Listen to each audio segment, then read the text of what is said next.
Zombie games have been around for quite some time now, 20 plus years to be exact for sure, but there's been a plethora amounts and to some people almost absurd amounts of zombie games. You can think from main heavy hitters like Resident Evil, Left 4 Dead, Dead Island, and many more. A lot of developers actually try to carry that torch and provide players many ways to slay zombies, and today we're diving into the world of Last Hope Bunker, a zombie survival game from indie developer Artist. But now you guys know I love covering indie titles that I come across, so let's see if this title offers a fresh take on the undead apocalypse, or does it end up being another forgettable entry in the zombie genre graveyard. So let's jump right into the overall story.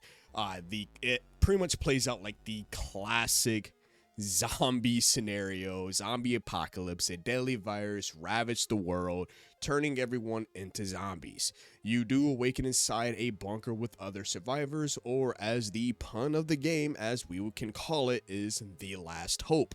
You get it? But this serves as your central hub, offering crafting stations, first aid stations, and pretty much a brief breather from the zombie horrors that awaits you outside. Most of your time will be spent venturing out into the desolate wasteland. Here's where Last Hope Bunker's core gameplay loop kicks in, and it's an isometric zombie experience, which means you will be controlling your character from a top-down perspective.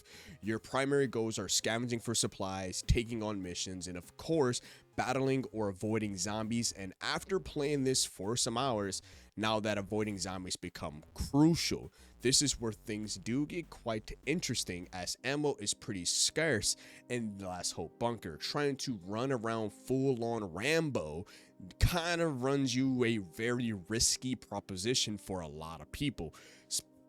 People being myself, to be honest with you. It was bad.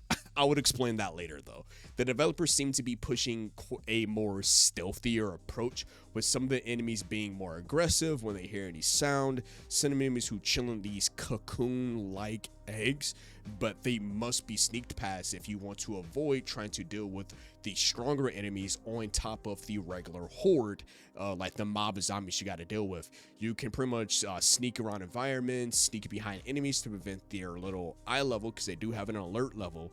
If they see you, the eye will fill up, and boom, once they fill up, they're immediate aggro. So, crouching down and sneaking around lowers their chance of actually detecting you. Which, if you can actually sneak behind that zombie, then you can actually do what the game will call it, or just any other game will really essentially call it, a silent takedown. This makes lots of sense from a more resource perspective, but can feel a bit kind of restrictive when most people are feeling, or more like craving, just a good old-fashioned zombie shootout. Now here where the game gets quite a bit, confusing, since we have a better understanding of how the stealth works in this game.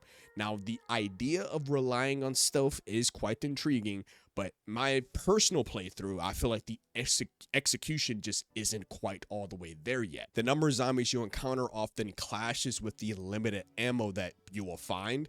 It feels like the game wants you to be sneaky, but also throws situations at you that practically just begs you to have more of an aggressive approach. And I've had plenty of those moments, like literally I will went into a situation where I'm trying to sneak around, and from there on, if a zombie sees me, literally hordes just come at you, like more than 10 on the screen alone. And it's quite interesting to say the least, because I'm just like, how in the what is going on here? Like, I thought like it conflicts with each other, like the aggressive nature of this game, and then the fact of sneaking. Most games kind of have specific segue points of where you should be sneaky and where it's time to just be full on Rambo, and I just can't quite really think on like what exactly makes this. It doesn't have those moments, to be exact. While adding another layer to the challenge is the air filter mechanic. As you explore the very contaminated areas of the city, your air filter will deplete. Once it runs out, you'll pretty much be gasping for air, making survival even trickier, so resource management becomes quite key in anything you do. You need to constantly be on the lookout for replacement filters while juggling between finding ammo, crafting materials, and healing items. But let's talk about the visuals, sounds, and performance. The game's environments are quite decent. The art style is more on the cartoonish side of things while also trying to capture that desolate feeling of a post-apocalyptic world. However, the animations and character models do lack some polish. Melee attacks feel weightless, and there's not a whole lot of impact when you do land a hit, so it feels kind of just like airy in a sense. The voice acting is another area that could definitely use some improvement. It doesn't necessarily detract from the experience overall, but it doesn't win any awards either in that given department. However, the music deserves some praise. The eerie soundtrack definitely creates a sense of dread and isolation, perfectly and pretty much just setting the mood for a zombie apocalypse. So it definitely puts you in a mood like, oh, there's zombies, the world has gone to absolute shit. Like anything of that nature, it really puts you in that scenario. But here is the overall crux of it all. The Last Hope Bunker has a fun core concept. The idea of a resource-scarce world where stealth is king is quite interesting, but the execution just feels, like I said earlier, a bit uneven. The limited ammo and wonky melee combat make the game feel more frustrating than challenging at times.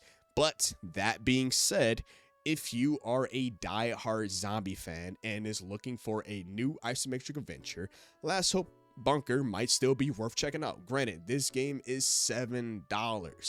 $7. Not bad at all for $7. I cannot criticize this game too badly due to it being a decent title from an indie development team. I would still play this over most AAA titles that are completely unfinished and microtransaction littered. Pretty much any of the current state of the AAA games in this given time period in the gaming era, essentially. But look, Last Hope Bunker isn't a groundbreaking indie title. It definitely has its flaws for sure, but there's a certain charm to its scrappy, more indie vibe or nature. With some polish and refinement, this game could become a more well-rounded zombie survival experience. But that's all we have for Last Hope Bunker. Let me know in the comment section below what you guys think. Are you tired of the zombie genre? Are you craving more greater zombie games? I know that the new Dead Island game just finally came out, and I know we got the Resident Evil 4 remake. There's so many like things regarding zombies or the undead or something of that nature. I know there's another game, I can't even think of the name right now. I think it's like something 1945, something of that nature. But what do you guys think about it? I want to see what you guys think about, like, how are you feeling about zombie games? Have you been playing Last Hope Bunker? I just want to hear you guys' thoughts about it in the comment section below. And what other indie titles or indie RPGs or something of that nature you guys would like me to check it out? Just let me know in the comment section below. But until next time, stay safe out there. And as always, it's been your host, Chaos DTV, here at Chaotic Inc., signing out. Peace.